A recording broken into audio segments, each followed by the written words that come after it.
So with stuff like No One Lives Forever and Shogo and its past, Monolith has a really great history of making really atmospheric first-person shooters. Though over the past few years with its Condemned series and the F.E.A.R games, it's gotten a lot more on a kind of specifically a horror bent.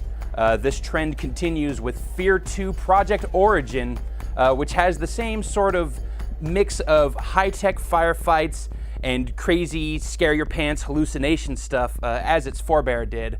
It's maybe not as tactical a game as the first F.E.A.R was, but it's a great-looking game, it's got a whole lot of atmosphere, and it's also just a really fun ride.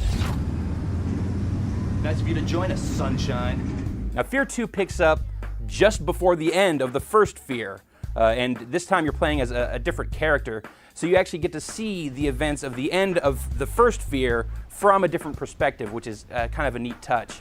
For the most part, the game is all about you hunting down Alma, the crazy teenage, psychokinetic young girl who just goes nuts and goes after everyone involved in the Alma Corporation, this business that went about torturing her for most of her life. Now, on your quest, you end up fighting the private army of the Alma Corporation, which are these dudes in these really badass kind of, private army suits. These replica soldiers who are psychically controlled clone soldiers that have gone rogue. And of course, there's Alma herself. Now, for the most part, Alma just shows up and makes things go crazy. But for the most part, it's just a show. It's one of those things where you'll be running down a hallway and suddenly everything will get really weird and you won't know what's going on. But then it'll snap back and you're just back into the game. It's kind of window dressing, but it's really good window dressing. It really helps establish the kind of uneasy atmosphere that F.E.A.R is all about. It's been in there for 12 years, floating in darkness.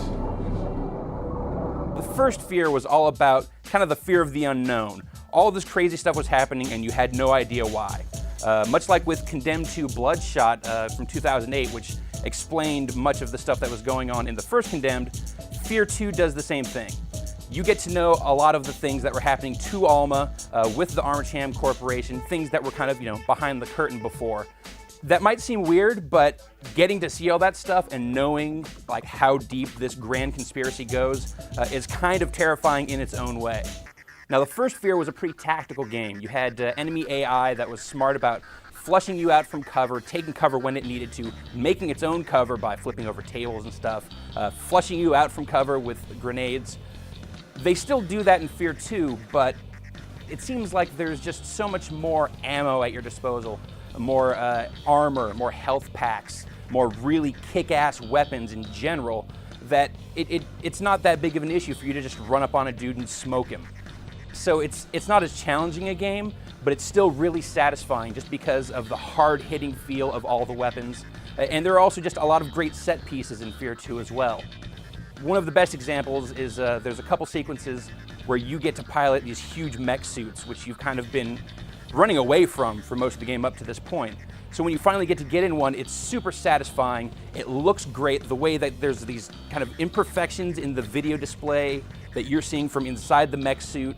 Just the smoke trails on the missiles that you're shooting off, the sound of the hydraulics inside the suit. It's a really fun ride.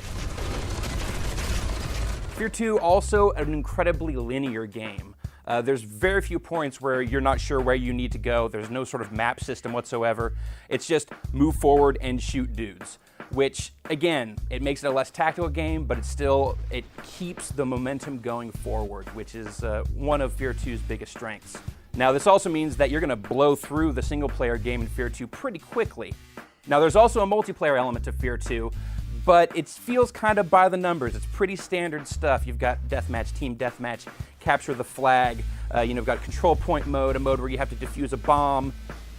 The only thing that's particularly special about the multiplayer in F.E.A.R 2 is one mode where you get to bring out one of those big, awesome mech suits.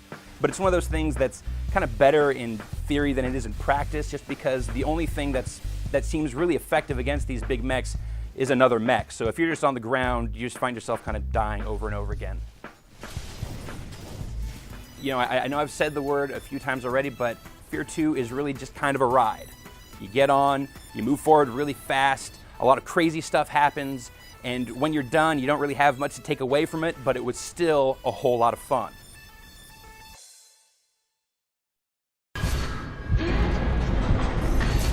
Beckett, I need to check your visor calibration.